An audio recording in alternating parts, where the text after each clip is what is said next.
I do. I think it does, especially as you get into the second half of games. Um, every possession matters that much more. And when you have a lead, no lead is safe with a guy like this. And, they've had a really great start to the season. Obviously, they're putting up a ton of points. And I think a game like this, it does matter.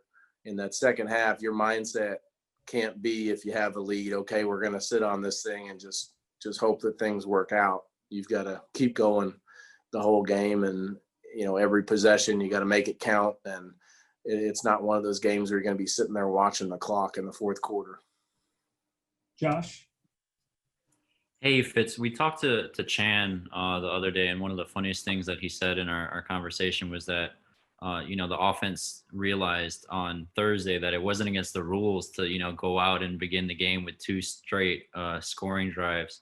What type of confidence did you think last week gave to the rest of your offensive teammates that, hey, we are capable of, starting this thing off pretty hot?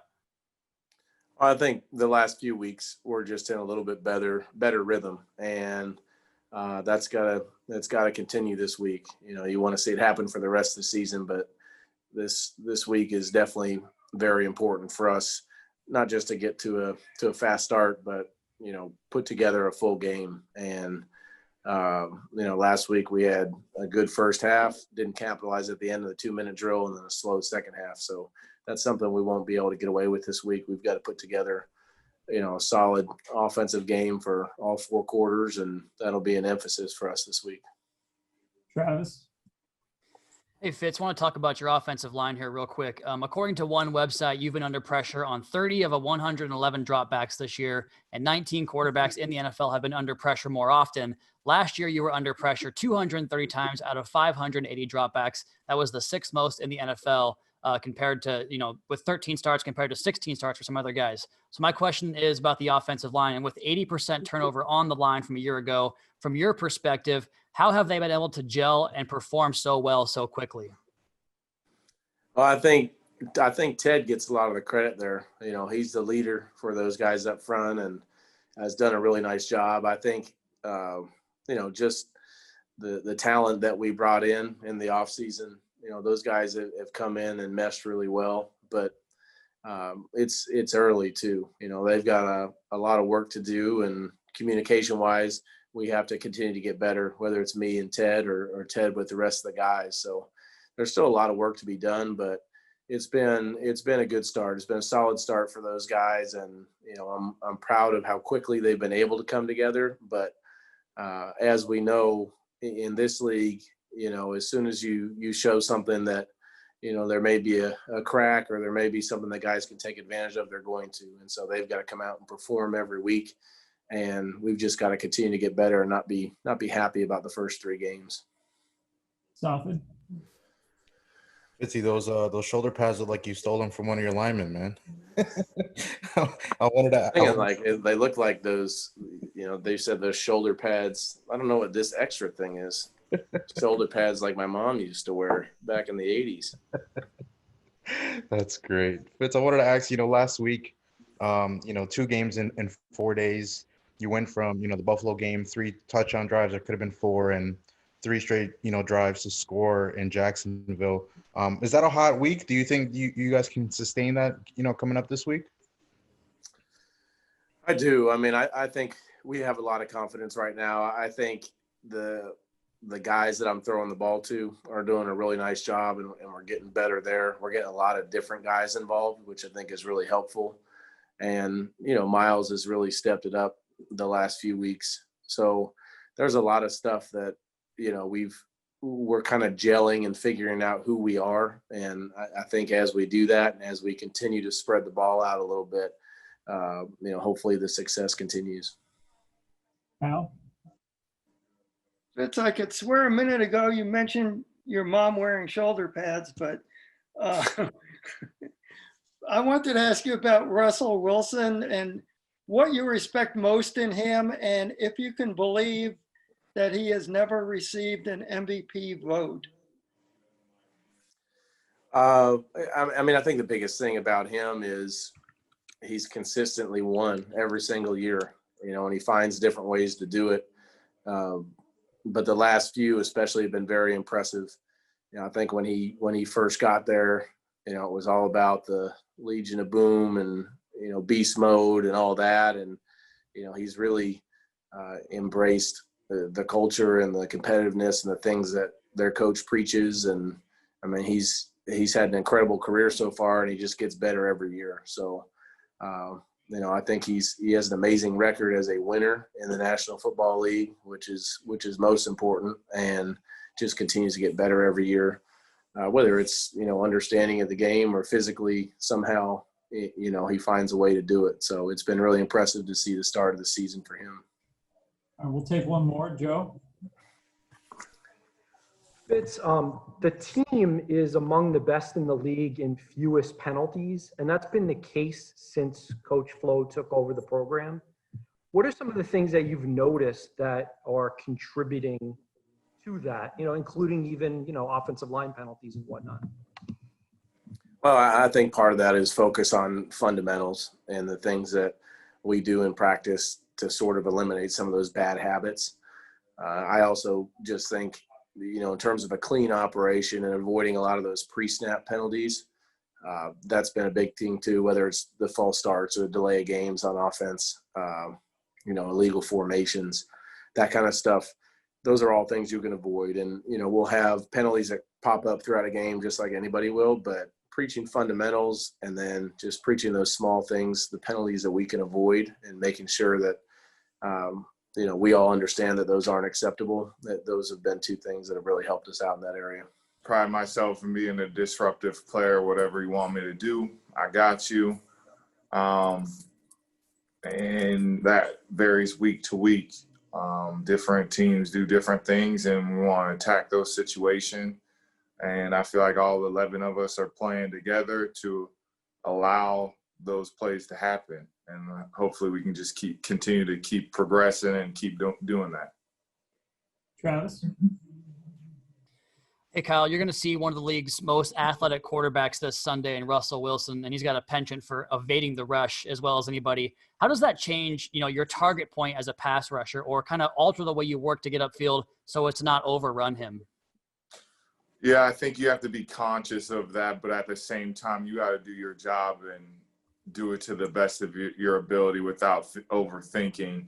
You want to get pressure on them. You want to be able to do what you need to do to get back there. And I think if we do it as a team, the coverage doing their part, the rush doing their part, and marrying it together, I think we'll be all right. It's not easy, though. It's easier said than done. Soften? Hey, Kyle, if the Seahawks get to the 1, what do you think they're going to do, run or pass? You can answer that one. That's why I asked you. Yeah, I'm not sure. Joe? Kyle, I was looking at my notes when Brandon Bolden came south a couple of years ago. I don't know, you probably know Brandon. I asked him what he brings with him from a mindset, and I wrote it down. He said, pay attention to details in order to correct small mistakes more quickly. And he said, turn the other cheek when it's hard to avoid penalties that hurt the team. The penalties element really stuck with me. What are some of the things from your previous stops that are sort of being echoed here in the area of penalties?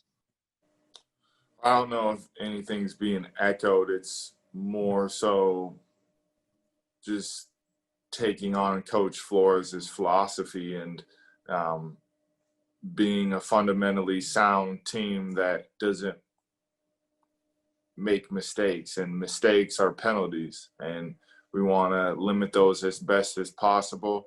We've done a pretty good job of it this year, and we want to do business how business is being done. If they're calling it tight, then we got to adjust our game. If they're calling it loose, then we can be more aggressive. So just want to be able to do business as that's being done. Very exciting. We know he's playing good football right now. We know we got to have a good week of practice, have a great week of practice to be able to perform well on Sunday. That's what it takes. It's not necessarily so much about them. It's just about us doing what we need to do and being prepared. Barry? Hi, Bobby. Both Flo and Gerald Alexander were very complimentary of how you're playing. Do you feel really comfortable right now at safety, and how do you feel you're playing? I mean, each and every day we can get better. Each and every day I can get better each and every week. So that's my goal. Just trying to play well and play better each week. I'm not gonna sit here and say I'm comfortable, because you'll never want to get too comfortable, but you just want to keep getting better and keep applying pressure. Travis? Hey, Bobby. Whoops. Excuse me.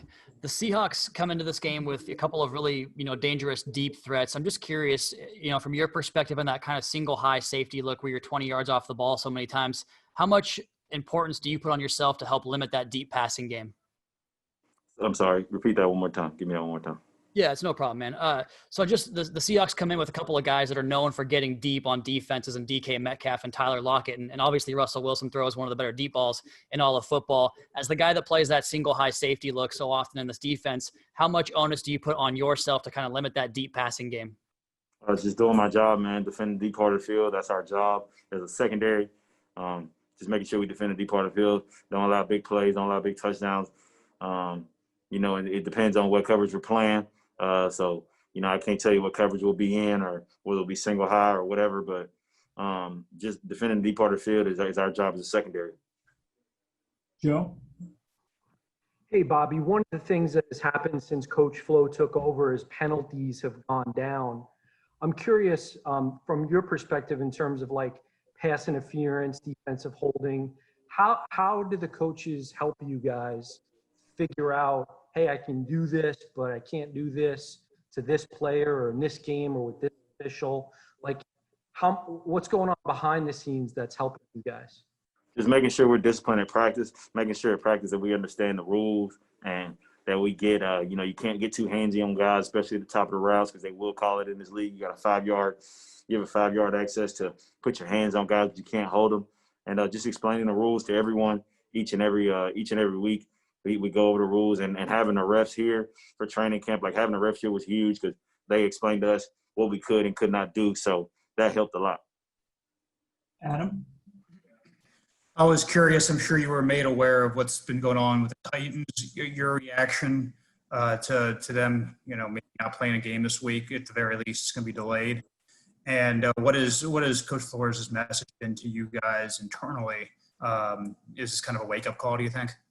Yeah, just got to keep being accountable to one another, keep being accountable to yourself, because you got to understand that, you got to hold yourself to a high standard, especially when you're outside of the building. When you're inside of the building, it's probably one of the cleanest places you can be in America. So when you're outside of the building, making sure you're accountable and taking the precautions and doing the things necessary to not be able to come down with anything or catch COVID or not feel well coming in here. So, because you never know. It's not something that you can choose and you can pick, but it's something that can happen. So you got to hold yourself very accountable. All right, we'll take two more. How? Bobby, how would you describe the progress the secondary has made after this Jacksonville game? And how eager must you be to see the secondary intact with both Byron and X in there at the same time? I'm sure you must be itching to see that. If you can just describe your feelings on that. Just getting better each and every week. We got a lot of guys that can play a lot of different spots. So just getting better each and every week, coming together, because, we didn't have preseason. So these first 3 games were vital to us to understand that, where we're supposed to be, what we're supposed to be doing, our roles. And so really you're just trying to get better each and every week, man. You don't want to just put a stamp on it and say we made it, because we haven't. We won 1 game. And so now you just got to keep playing well and keep stacking on top, because it's going to take more. It's going to take a better effort this week than it did. And, we're excited to get that opportunity for him to come in here and play at home. Last one, Sofin. Yeah, Bobby, a lot of us, I guess, here in this group, we don't play football. We don't have the vantage view of, seeing all the players kind of in front of you when you're on defense. What's that experience like? What's it like when you're kind of like looking at everything and watching plays unfold? Can you take us like a little bit inside your helmet of what you see and what that experience is like for you? Yeah, just making sure guys are lined up, making sure we're in the right play call, making sure we know what we're doing. That's one of the biggest things. you know, especially playing safety, playing free safety, you got to understand that, you know, a lot of the guys they're gonna look to you and some of the other captains and leaders on the defense to get us lined up. So just making sure we're communicating, making sure, you know, plays are to be made, but it all starts with communication at the pre-snap, because if you're not lined up right, then you're all wrong. It's crazy to really think about it. Like I said, it's a blessing just to be here. Those are three really good quarterbacks. I feel like we played really well against all three of them. Of course, we went down on two of them and we won the last one. So we just got to keep going on that road, and I think we'll be good. Adam? What's the number one challenge when it comes to defending DK Metcalf? He's big, he's physical, he's fast. I'm pretty sure everybody knows about that. You've seen what he did at the combine. So I feel like it's not really about him. We all have the physical abilities to beat him, but we got to focus on ourselves, and we got to do our technique and be disciplined ourselves, be focused on that. I feel like it's not really about the Seahawks, it's about how we play ourselves, and so that's how we're going in this game. Hey, Noah, the Dolphins have very few penalties, and that's been the case since Brian Flores arrived. What are some of the specific ways that these coaches help you guys and put you in a position to understand the rules, to understand the trends, to understand what is more likely or less likely to actually get called? We've sat in Zoom calls and face-to-face meetings, and he really details it and he explains it to us, every single rule. Literally, he's explained every single rule. He's brought referees in to tell us about the rule himself, and so it's been a real. He got us educated about it, I would say, real educated, and I think that's why we're successful in that area of the game. We just got to keep doing it, keep being disciplined. Adam? One more question about Metcalf. You've obviously matched up with some of the better receivers in the league. If Josh asks you to guard Metcalf for 65, 70 snaps on Sunday, what have you learned from your past experiences, and why do you think it'll be better this time around? I just have to be an overall better myself. I feel like the Buffalo game, it just wasn't me that day. I just got to come together. If that was the case, then I will come together. I'll do what I have to do as a man, and prepare like I need to, and dominate like I know I can. Joe? Noah, last game was a good bounce back game, covered well, tackled well. I am wondering what happened on that one play where Conley got behind you. So I really don't know. I can't really go into detail with it. I really don't know, honestly. Travis?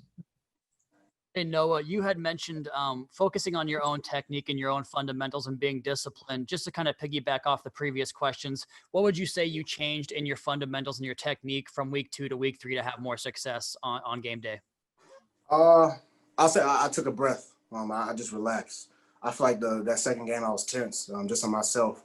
I wasn't really. I was so tight everywhere. In this last game, I was playing relaxed. I hope you was able to see that. And I was just myself. I was relaxed, and I was just focused on my game, and I really focused on my opponent, and just focused on my eyes, my technique, and my fundamentals and stuff like that, and just being focused. And it came out to be a better game. Al? I'm wondering if you could describe the challenges. It's not just Metcalf, but Lockett, Olsen. It seems like they have so many different weapons, and it almost seems like they make it look easy sometimes. How difficult is all of that when you look at their offense as a whole? Like you said, they're a complete team. They have really good receivers all around the board, really good players. Like I said before, we have to come around as a team and as a defense. I feel like I said, it's not really about them. I feel like it's really about us. If we come together as a team, if we do what we're supposed to do, we do our job, every single one of us, we'll be fine. I don't feel like we got to worry about that at all. Adam? This is a matchup of two of the best special teams units in football. Obviously, you play a role in Dolphins special teams. What makes what you guys are doing in kick and punt coverage so good right now? What'd you say? In kick and punt coverage, what are you guys doing so well right now? What's the key to your success? We practice. We do a lot of practice, and we focus in practice. We do what we need to do in practice. We take care of what we need to do in this week. We don't really get. We prepare like we need to, and I feel like that's why we've been successful the last couple of weeks. Jonathan? Noah, this is about to be your fourth game. As a first rounder, you also come with some, higher expectations as a player here for this team. How have you dealt with all those things, after those first couple of performances? Like you said, I feel like it's a high standard for me, and I put a high standard, high pressure. I put a lot of pressure on myself. So to play to the standard I know I can, and what my coaches preach on me. Like I said, I put a lot of pressure on myself, but I don't really feel it from my coaches. It's just a standard, and I need to meet that every single game.